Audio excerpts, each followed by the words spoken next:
एक skin specialist से किसी ने पूछा कि आप स्किन के स्पेशलिस्ट ही क्यों बने,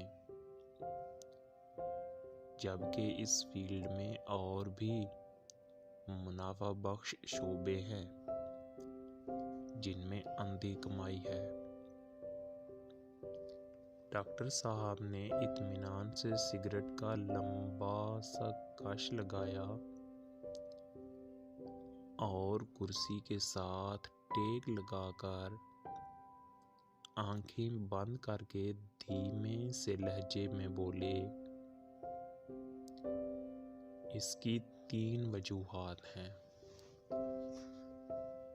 एक तो स्किन के मरीज रात को इमरजेंसी में जगाते नहीं। दूसरी वजह यह है कि स्किन का कोई भी मरीज मरता नहीं है। जबकि तीसरी और आखिरी वजह यह है कि स्किन का कोई भी मरीज आज तक ठीक नहीं हुआ।